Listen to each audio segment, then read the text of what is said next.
మిథున రాశి. ఈ రాశివారు తాము ఆచరించే కార్యక్రమాల్లో విజయాలు సాధిస్తారు. సజ్జన సహకారం బాగుంటుంది. ఇతరుల సహకారంతో సకాలానికి పనులను పూర్తి చేయగలుగుతారు. విద్యార్థులు నూతన విషయాలన్నింటినో తెలుసుకోగలుగుతారు. ఆ తెలుసుకున్నటువంటి విషయాలను నిక్షిప్తం చేసుకునేటందుకు, సద్వినియోగం చేసేటందుకు శ్రీదత్త శరణమమ అనేటువంటి మంత్రం బాగా ఉపకరిస్తుంది. స్నేహ సంబంధాల విషయంలో మేలు చేయడం కోసం, ఇతరులకు మేలు చేయడం కోసం కూడా మీరు అధికమైనటువంటి వ్యయాలు చేయాల్సినటువంటి అవసరం ఉంటుంది. మీ స్వప్రయోజనాలను కూడా కొన్నిటిని విడనాడాల్సిన అవసరం ఉంటుంది. అయినా సరే అది భవిష్యత్తులో ఉపకరించేది కాబట్టి ఓర్పుతో ప్రవర్తించడం మంచిది. అనుకోని ఖర్చులు కొంతవరకు ఇబ్బంది పెట్టేటువంటి అవకాశం ఉంది. దాన్ని అధిగమించడం కోసం సుమంతో శ్రీ కార్తవీర్యార్జున నమః అనే నామాన్ని జపించుకోవడం మంచిది. తండ్రి లేక తత్సంబంధికుల ఆరోగ్య విషయంలో జాగరూకతతో మెలగాల్సిన అవసరం ఉంది. వారి యొక్క ఆరోగ్యాన్ని సంరక్షించుకోవడం కోసం క్రీం అచ్యుతానంత గోవింద అనేటువంటి మంత్రం మీకు బాగా ఉపకరిస్తుంది. వృత్తి స్థానంలో అభివృద్ధి బాగుంటుంది. మీరు చేసేటువంటి పనులు ఆకట్టుకునేవిగా ఉంటాయి, అందంగా ఉంటాయి.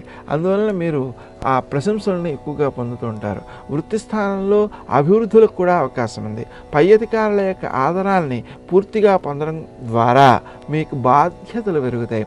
ఆ బాధ్యతలతో పాటు ప్రయోజనాలు కూడా మీరు పొందడం కోసం శ్రీ రాజమాతంగే నమః అనేటువంటి మంత్రాన్ని జపించడం ఎక్కువ మేలు చేస్తూ ఉంటుంది. మీరు సొంత డబ్బును కూడా ఇతరులకు మేలు చేయడం కోసం ఖర్చు చేయడానికి వెనుకాడరు.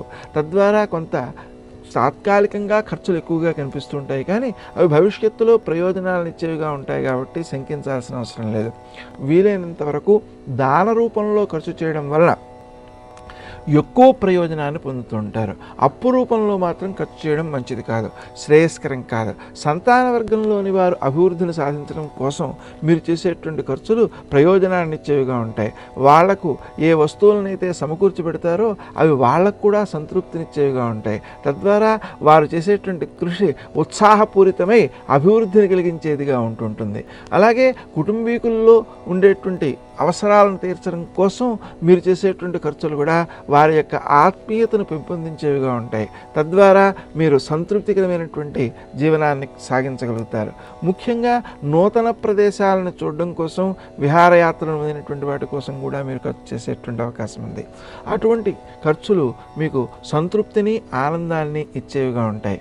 ప్రయాణాల సమయంలో మాత్రం కొంత జాగ్రత్తతో ఉండాల్సిన అవసరం ఉంది. గౌతమ నామాన్ని జపించుకోవడం శ్రేయస్కరమైన ఫలితాలను అందజేస్తుంటుంది.